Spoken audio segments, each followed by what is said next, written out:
Now, I hope you remember that this morning I was trying, in the brief space of 50 minutes, to give you a basic introduction to Mahayana Buddhism, the kind of Buddhism that is found in China and Japan, and the kind of Buddhism of which Zen Buddhism in particular is a subsect.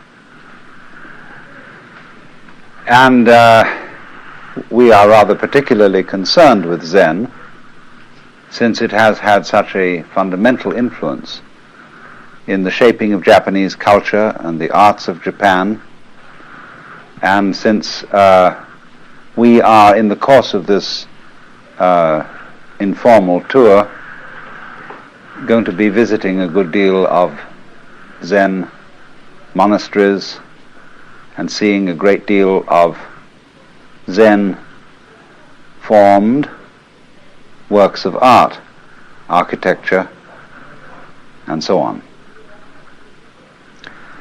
So I want to lead now tonight from Buddhism in general, or Mahayana Buddhism in general, to Zen in particular.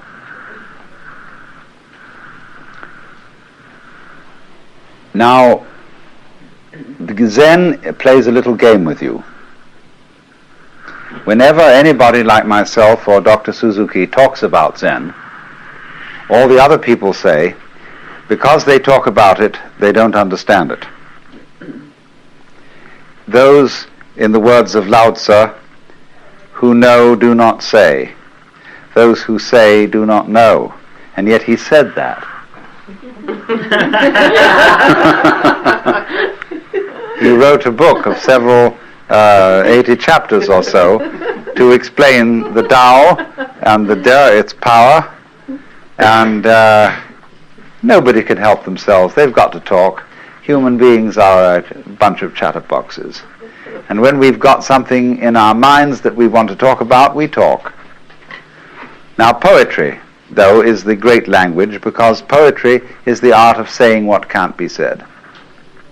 Every poet knows this. You're trying to describe the indescribable, and every poet also knows that nothing is describable. Whether you take some sort of ineffable mystical experience at one extreme, or whether you take an ordinary rusty nail at the other, nothing is really describable. In the words of the famous Count Korzybski, whatever you say something is, it isn't. We used to have a professor at Northwestern who would produce a match booklet in front of his class and would say to them, "What is it?" And they would say, "Match booklet." He'd say, no, match booklet is a noise. Is this a noise? What is it? And so to answer this, he'd throw it at them. That's what it is. So in this way, you see, nothing can really be described. And yet, on the other hand, we all know perfectly well what we mean when we talk. If you shared an experience with somebody else, then of course you can talk about it. We can all talk about fire and air and water and wood because we know what it is. And there's no mystery. And so in the same way, when it comes to discussing something so esoteric as Zen, it can be discussed. Only, Zen people play games with each other. They play little tricks. They test each other out by saying to somebody, I remember when I met Paul Reps for the first time, who wrote that lovely book, Zen Flesh and Zen Bones. And he said to me, he said, "You've written quite a number of books by now. You must think you're pretty fancy." I said, "I haven't said a word."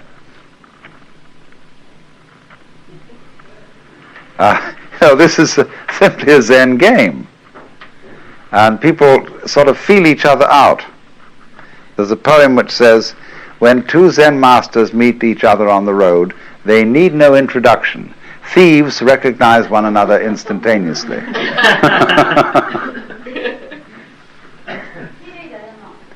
So now, having got that off my chest, it's to say then, if I were to give you a really proper and really and truly educative talk about Zen, I would gather you around here and sit here in silence for 5 minutes and leave.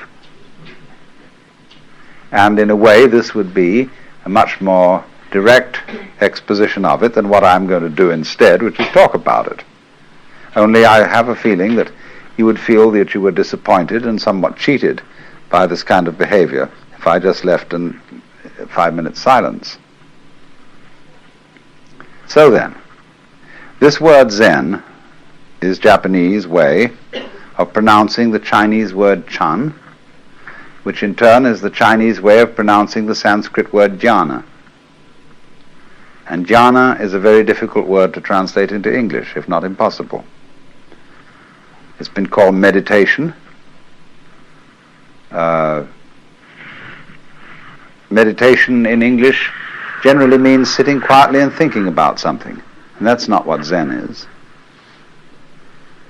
Contemplation might come a little nearer if you use the word in a very technical sense, the sense that it was used, or still is used, among Catholic mystics. Perhaps that's something a bit like Zen. But again, contemplation, as we normally use the word, has a sense of inactivity, a sense of not doing anything, of being completely still and passive, whereas Zen is something highly active. So we really don't have an English word for jhana, Chan, Zen. But I would say that we do know what it is, because we do all sorts of things every day of our lives in this spirit. When, for example, you drive a car, most Americans, at any rate, drive cars since they were teenagers and are very expert drivers. And when they drive a car, they don't think about it. They're one with the car. Or when a rider of a horse is one being with the horse, when you watch a good cowboy or a cavalry rider, he's glued to the horse. He's like a centaur almost. As the horse moves, he moves. Which is in control? Is the horse riding the man or the man riding the horse? You practically don't know. Same way when you have an excellent dancing partner. Who leads? Who follows? It seems as if you are one body and you move together. That is Zen, that is jhana.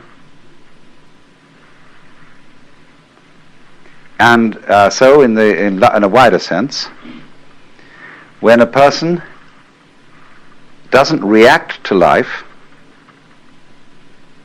on the one hand, or try to dominate it on the other, but when the internal world of one's own organism and the external world of other people and other things move together as if they were and indeed are one and the same motion, that is Zen.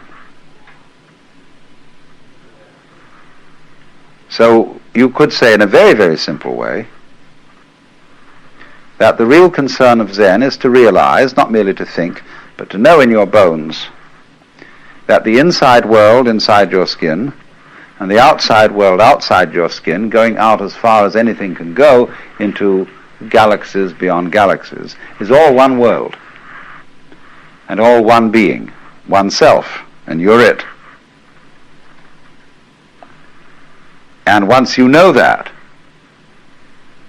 then you have completely abolished all the problems that arise as a result of feeling that you are a stranger in the world, that you are set down in the middle of a hostile and alien domain of nature or people who are not you. This whole sense of estrangement, foreignness to the world is overcome in Zen. Now, let me illustrate this a little before we go into Zen in any kind of technical way by a few rather superficial but nevertheless significant facts out of Japanese culture and the place of Zen in Japanese culture. Japanese culture is, as you may have noticed, or was, as you may have noticed, extraordinarily ritualistic. There is a right way of doing everything, a good form, a proper style. And nowhere is this more apparent than in such practices as the tea ceremony, or arranging flowers, or knowing how to dress, or knowing how to organize a formal dinner. The punctiliousness, the skill of these people in doing these things is quite remarkable. But in the same measure as they are very skillful at doing these things, they're very worried about it. The whole question, for example, of bringing presents to somebody else. Have they given us more than we've given them? Did we remember this occasion? Did we remember that occasion? These weigh very heavily on the Japanese soul. The debt which you owe to your parents, the debt which you owe to your country and to your emperor, immeasurable, infinite debt, never can be paid. All these weigh very heavily. And therefore, in Japan, until the sort of breakaway of modern youth with its westernized ideals, this is a very nervous culture, concerned about whether one is playing the ritual correctly. A culture like that needs an outlet, needs a safety valve, needs a way out of this thing. And Zen provides just that. And so, by contrast, when you meet a Japanese who is thoroughly trained in Zen, he is a different kind of personality altogether from ordinary Japanese. He is, in manners, not studiedly courteous, nor is he brusque, but he is simply at ease. He gives you his whole attention, so long as you give him your whole attention. If you start wandering and frittering, he's got work to do and he promptly leaves. But so long as you are wanting to talk to him, he is there for you and for nobody else. And he sits down, and he really sits. He doesn't worry about whether he ought to be somewhere else. And so unable to sit with complete serenity in one place. If you have half an idea that you ought to be worrying about something out in the garden, or that you ought to be cooking dinner, or that you ought to be down in your office or something, you can't sit where you are. You're not really there. You're a kind of gas balloon that keeps wanting to wander off. But these people, when you'll see, as you meet people connected with Zen, even sometimes the most neophyte, novice of a priest, has this atmosphere of knowing how to live in the present and not to be fidgety and giggly and worrying about whether he's done the right thing. Well, that's very much Zen style. Even though at the same time the Zen people do have a very exacting and demanding discipline. The function of this discipline is rather curious. It's to enable you to be comfortable. It's to enable you, for example, to sleep on a concrete sidewalk on a cold, wet night and enjoy it. To relax completely under any situation of hardship. You see, ordinarily when you sit you're out in the cold, you start shivering. Why? Because you're resisting the cold. You're tightening your muscles against the cold, and you get the staggers. But you were taught, if you learn Zen discipline, not to do that. Take it easy. Go with the cold. Relax. And all those monks in those monasteries here, they're as cold as hell in winter. And they simply sit there most of the time, and we would be frozen to death and miserable and have influenza and the great Siberian itch. But they simply relax and learn how to take the cold. So there's nothing about Zen discipline which is masochistic. It isn't to beat your body because your body's bad and is a creation of the devil or something. It has nothing to do with that. It is how to be comfortable under all circumstances. But that again is something rather incidental to the main question of Zen. As I said, the Zen people, as you meet them and as you get to know their style of personality, are at ease in a culture that is not at ease. In a culture that is chronically concerned with protocol. And is it just right? That is indeed a terribly self-conscious culture, where everybody is always watching themselves and having therefore second thoughts about everything. And so the discipline of Zen is to enable you to act without watching yourself. We would say unself-consciously. But Japanese are as terrified of this as we are. They think, and we think, if I don't watch myself, I'll make a mistake. If I don't hold a club over myself, I'll cease to be civilized and become a barbarian. If I don't discipline myself with all sorts of down on those passions of yours, you will become like the monk of Siberia who burst from his cell and devoured the Father Superior. So this basic mistrust and so on in one's own spontaneity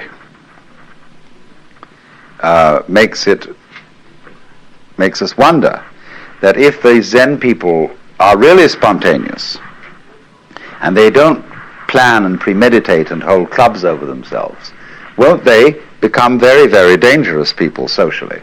Won't they go out and rape their mothers and daughters and murder their grandmothers to inherit their fortunes and so on and so forth? And Zen people just don't do that. And yet they are perfectly spontaneous. So then, let me try then and indicate how this discipline called Zen actually works.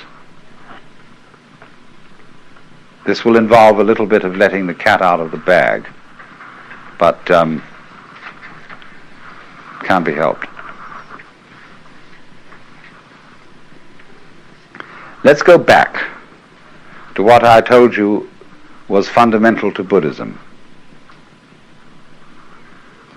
Buddhism is unlike other religions in that it does not tell you anything.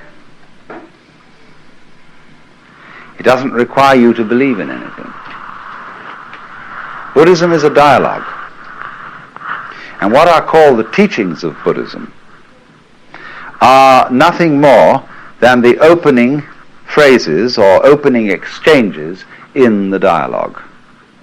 Buddhism is a dialogue between a Buddha and an ordinary man, or rather someone who insists on defining himself as an ordinary man, and thereby creates a problem. I quoted you this morning our saying that anybody who goes to a psychiatrist ought to have his head examined. And in exactly the same way, in this culture, anybody who goes to a guru, a spiritual teacher, or a Zen master, or whatever, ought to have his head examined. Or as the old Chinese master Tokuzan put it, if you ask any question, you get 30 blows with my stick. If you don't ask any question, you get 30 blows just the same. In other words, what the hell are you doing around here? Defining yourself as a student and defining me as a teacher. In other words, you have raised a problem. And in the way of training of Zen, this is very clearly emphasized. If you go to a Zen teacher and you approach him in the traditional way, the first thing he will do is to say, I haven't anything to teach. Go away. Well, you say, what are these people doing around here? Aren't they your students? You say, well, they're working with me, but unfortunately, we are very poor these days. We don't have enough rice really to go around and make ends meet. And we can't take on anybody else in this community. So you have to insist to be taken in. Every postulant for Zen training assumes immediately that the teacher has given him the brush off in order to test his sincerity. In other words, if you really want this thing, you've got to work for it. That isn't the real point. The point is that you've got to make such a fuss to get in that you cannot withdraw gracefully after having made such a fuss to get in. Because you put yourself on the spot and you define yourself as somebody needing help, or as somebody with a problem who needs a master in order to be helped out of the problem. So then, when you've done this, in the old days, of course, and it's still the formal rule among the Zen monasteries here, that when you're a postulant and you want to come in, you have to sit outside at the gate for a week, or maybe only 5 days, in a position of supplication, with your head bowed down on the steps. And they let you in at night, because they must give hospitality to any wandering monk, but you expect not to go to sleep any of those 5 nights, but to sit there in meditation. And they give you food.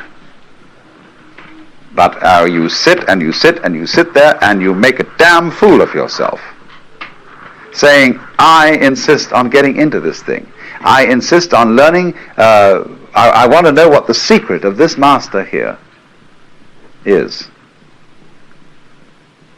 And he's told you from the start that he doesn't have a secret and that he doesn't teach anything. But you insist that he does. See, that is the situation of everybody who feels that life is a problem to be solved. Whether you want psychoanalysis, whether you want integration, whether you want salvation, whether you want Buddhahood, whatever it is you define yourself as wanting, you created the problem. What is the real problem that everybody brings to these teachers? What is it all about?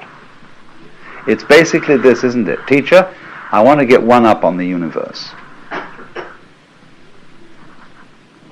I feel a stranger in this world. I feel that it's a problem in that having a body means that I am subject to disease and change and death.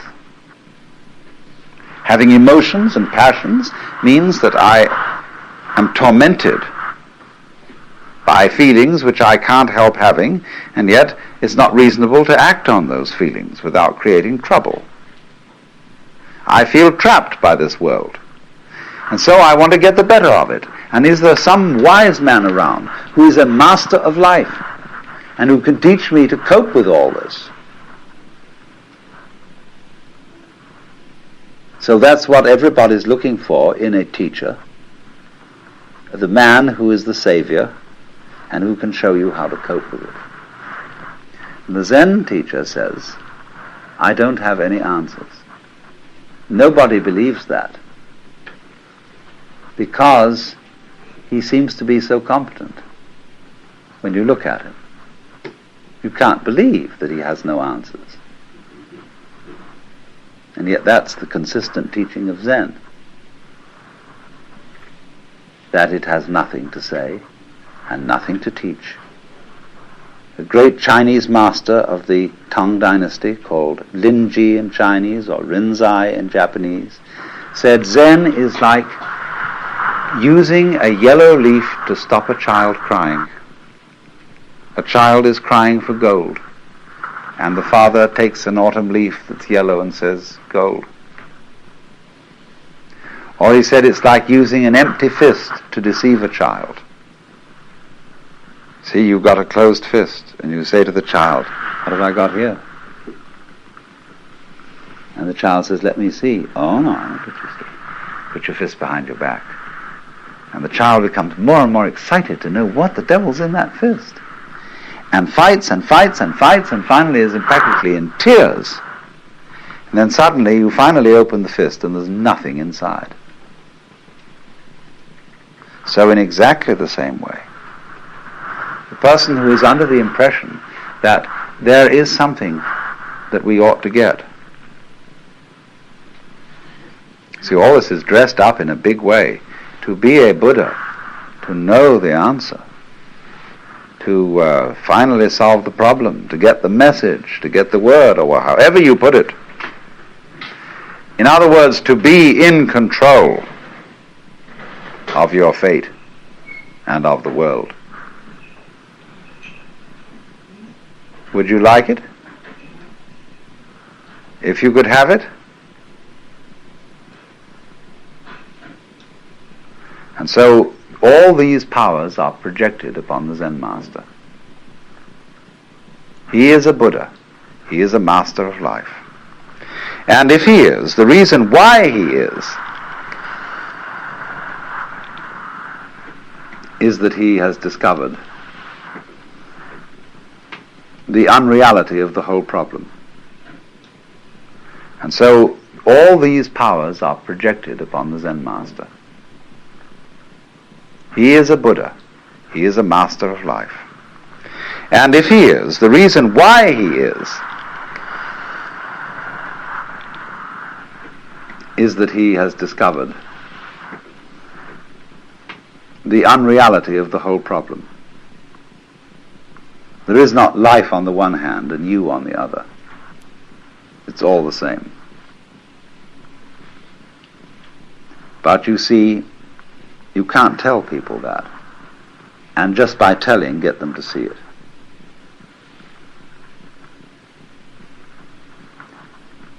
Just in exactly this way, people who know that the earth is flat can't be reasoned with.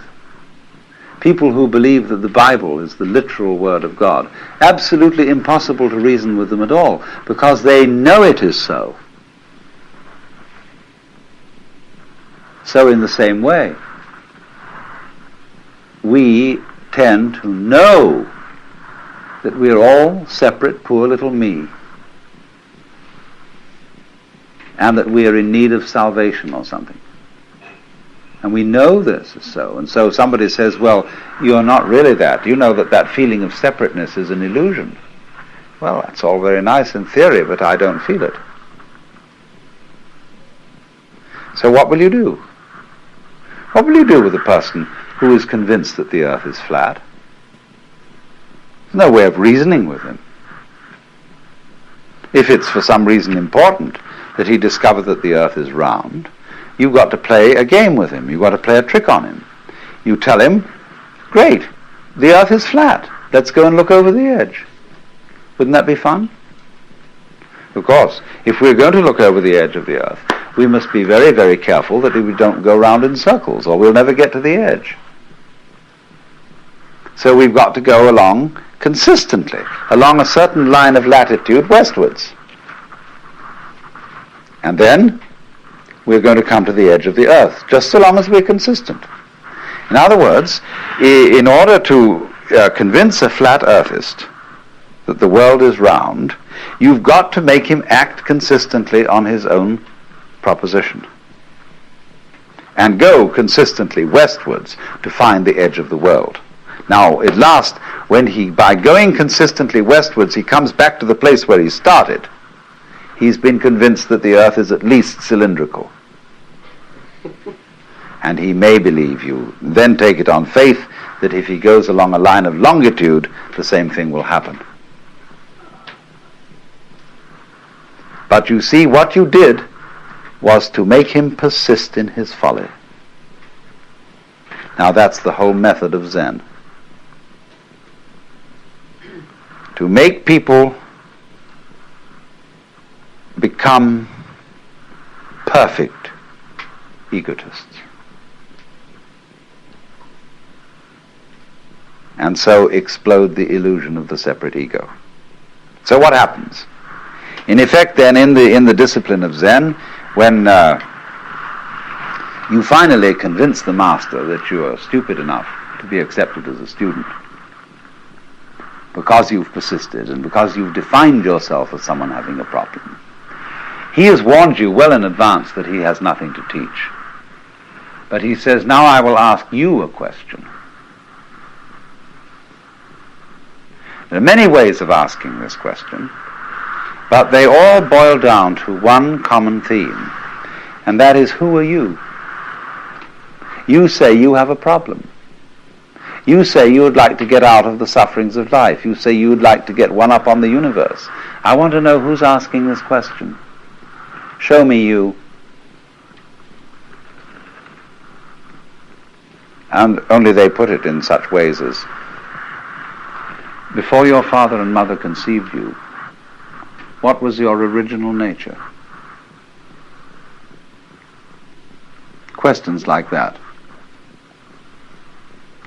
And they'll say, now, look, I want to be shown. I don't want a lot of ideas about who you are. I don't want to know who you are in terms of a social role. You know, that you have such degrees or you have such professional qualifications and such a name and such a family. All that's the past. I want to see you genuinely now. It's like saying to a person, now, don't be self-conscious, see? I want you right this minute to be completely sincere. Come on now. Well, nothing is better calculated to make a person incapable of sincerity. It says when relatives come and aunts and uncles, and there's a little child, and they want to review this child and see it, and the parents say to the child, darling, come on now and play for us. See, and the poor child is completely nonplussed. Doesn't know what to do. Because you cannot play on demand.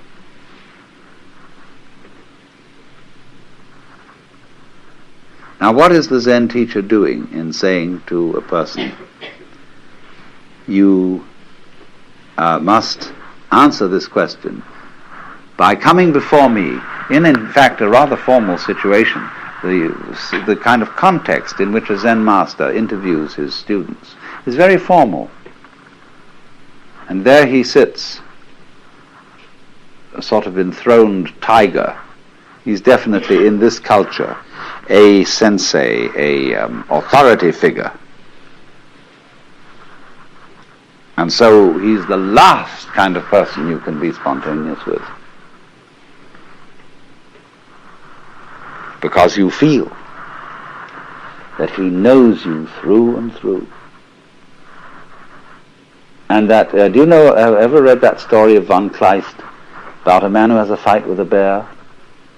And the bear is a mind reader and always knows what move he's going to make, so that the man can never conquer the bear unless he makes a move which he doesn't think about first.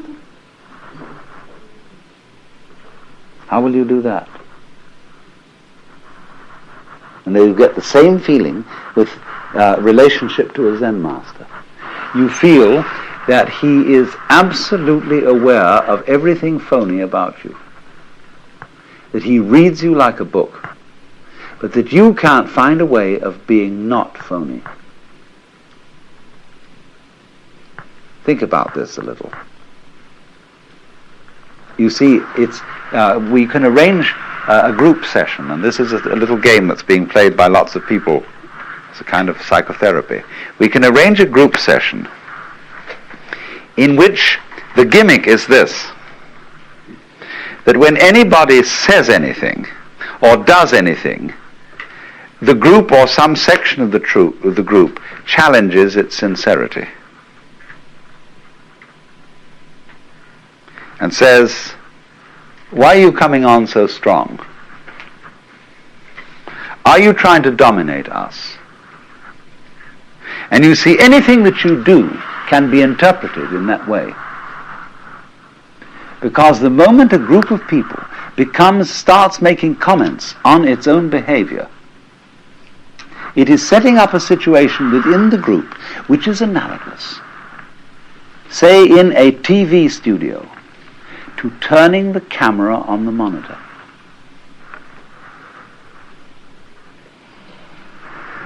So when we start thinking about thinking, being aware of being aware, this is what is called in the Japanese the observing self. I watch myself all the time, see?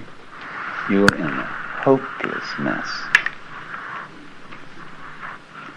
But this is the price that human beings pay for having become self-conscious. Anxiety and guilt. Anxiety because, am I sure that I thought this out sufficiently carefully? When I left the house, did I turn off the gas stove? And incidentally, I remember turning it off, but can I trust my memory? I've learned to think about memory now, and I wonder if I can trust it. Maybe I better go back and look. So I went back and I looked. But did I really see? I'm thinking about my sight and whether this is quite authentic. Did I look properly? Because you know how the unconscious can alter your senses. And so I better go and look again. See, soon now I've got into a sort of vicious circle where I'll never get away from the house. And all this sort of getting mixed up is the penalty we pay for the advantageous gift of being able to know that we know. There was a young man who said, though, it seems that I know that I know. What I would like to see is the I that knows me when I know that I know that I know. And so this is the Zen trick. It's to put you into this situation in a very crucial way. To think about, thinking about, thinking about, thinking about. Or, just the same thing, to make a very strong effort not to think. That's Zazen. Sit, let your senses operate, and be responsive to whatever there may be around, but don't think about it. But now this is already thinking. I'm thinking about not thinking. How will I stop thinking about not thinking? So there you are. See, you're all caught up. It's like somebody came to you and they put tar in one hand, or molasses, feathers in the other, slapped the two hands together and rubbed them around and said, now pick off the feathers. So you see what happens. The teacher is well aware that he's played this trick on you. And he's going to see what will happen if you act, and he's going to help you to act consistently on this foolishness. Now, you see what he's done is he's simply made a special case of what society does to us all anyhow. And this is true of most cultures. The high cultures of the world, whether they're of the East or whether they're of the West, play a game on every new member. They don't know they're playing this game because their forefathers played it on them. And they're still its hopeless victims. The game is called the double bind. And the formula under whose auspices everybody comes into this world is as follows. You are required to do something which will be acceptable only if you do it voluntarily.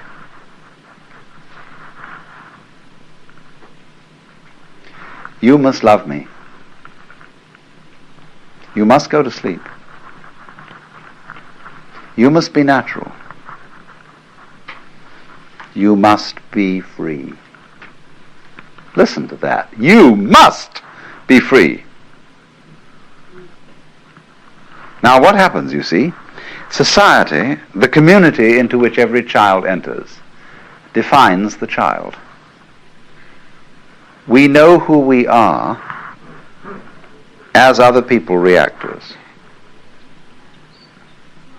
So the other people say to us, you're an independent agent.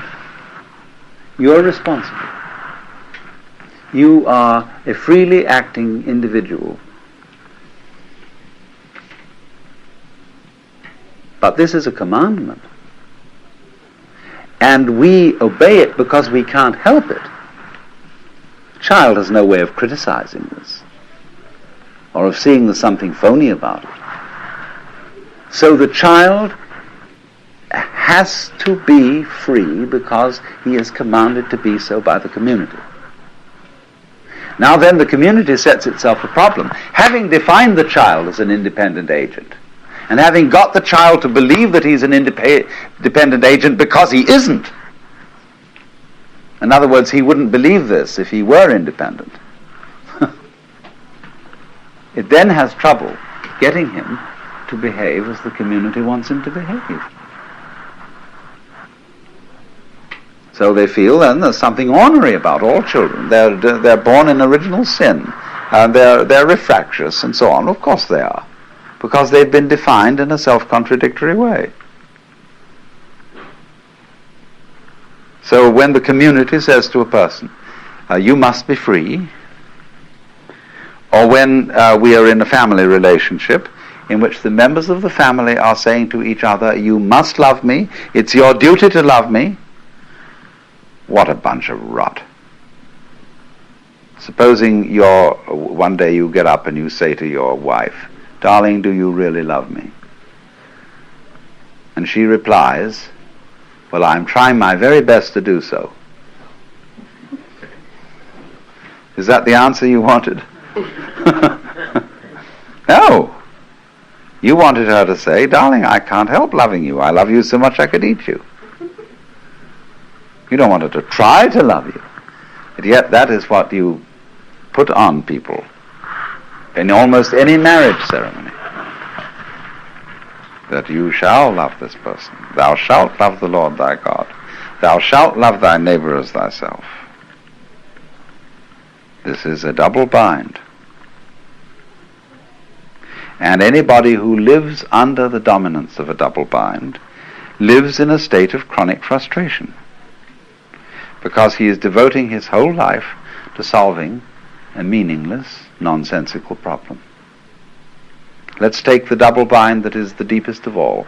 You must go on living. Now, living is a spontaneous process.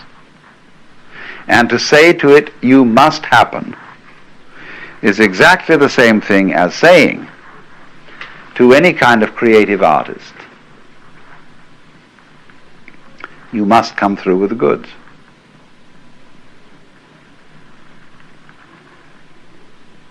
Tonight you must give the superb performance, and above all you must be unself-conscious.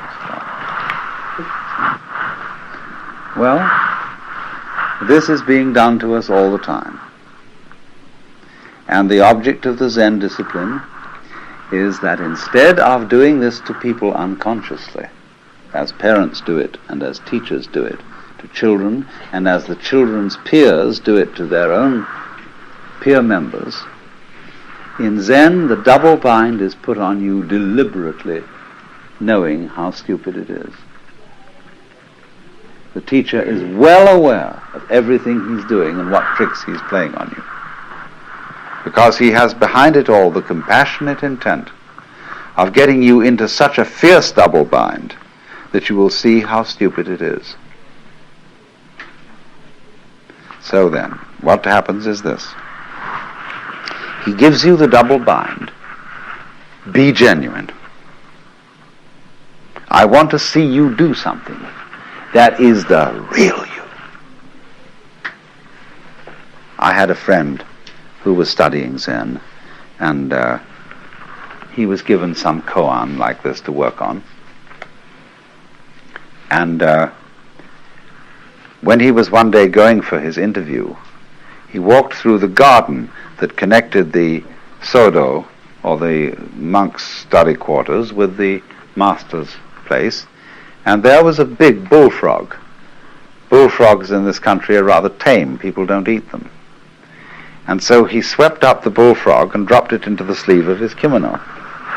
And when he got in front of the teacher to answer the koan, that is to say, to do spontaneously produce his genuine self, he produced the bullfrog. And the teacher looked at it and shook his head and said, too intellectual. Or, as we might say, too contrived, too studied. That's not yet you. How do you see the bind in this?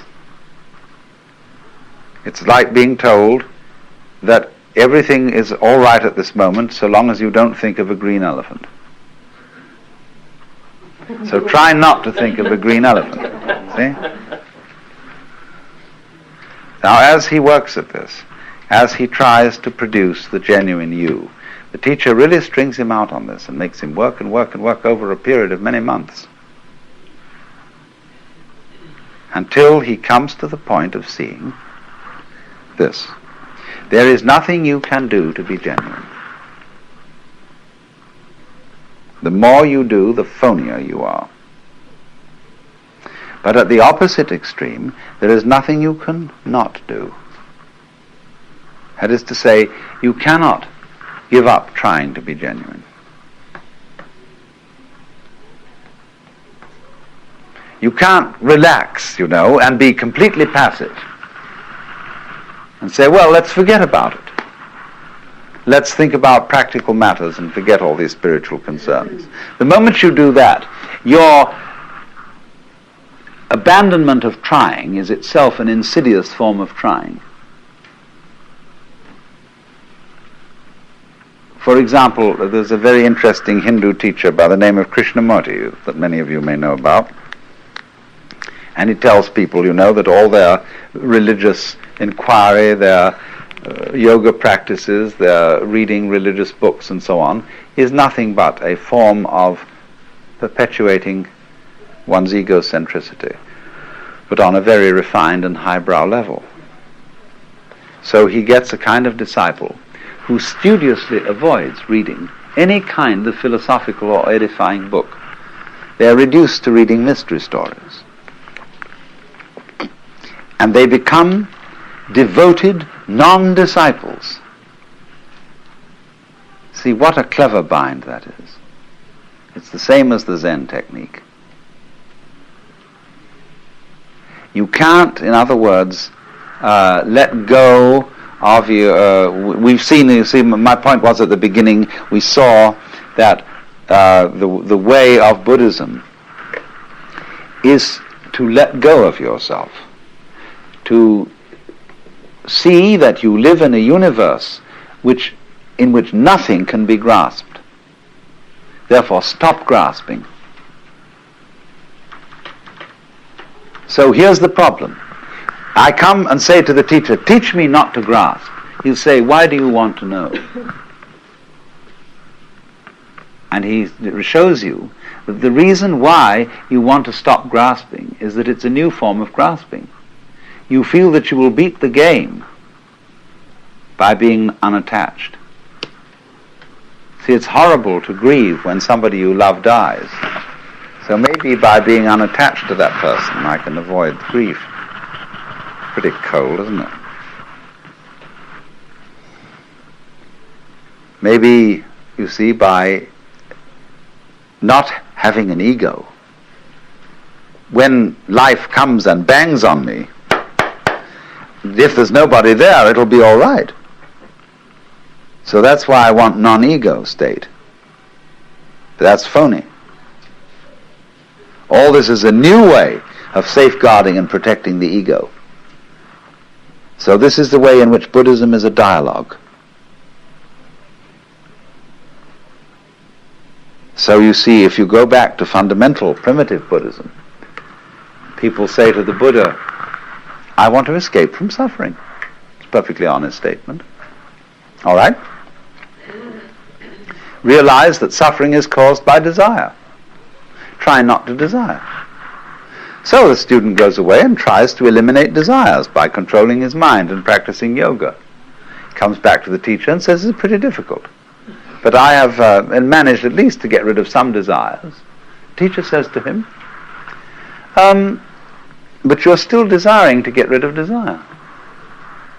What about that one?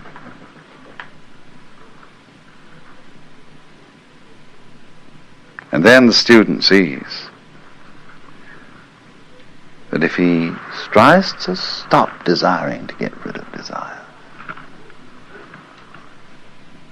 but then he's got to stop desiring to get rid of not desiring to desire.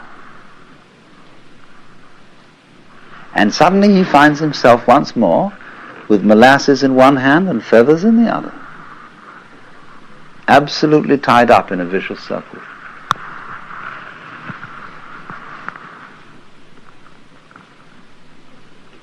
So he realizes there is nothing I can do about it, and there's nothing I can not do about it.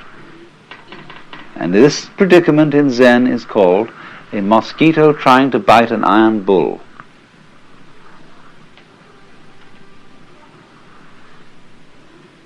A position of such psychic extremity that nothing can be done about it. Now the point here is, what does this situation mean? When you find yourself in that kind of a trap, what's the meaning of the trap? Why, that's very simple. If there's nothing you can do, and also nothing you cannot do about a given situation, it means that you are phony. That, in other words, what we call a separate ego isn't there. Of course it can't do anything, because it is not an agent. And by virtue of the fact that it can't do anything, equally, it can't not do anything. It's completely phony. So what has happened is to expose the fiction of there being a separate ego, either to force its actions upon the world, or to have the actions of the world forced upon it as a puppet. This thing just doesn't exist, except as a figment of the imagination, or except as a game rule. Let's pretend everybody is responsible, is independent, is separate. Sure, that's a great game, but it's a game.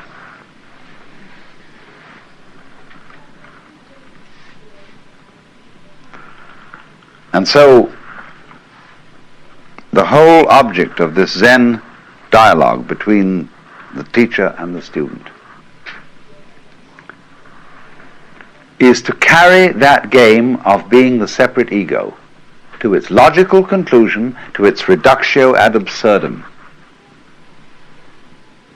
So that, as Blake said, the fool who persists in his folly will become wise.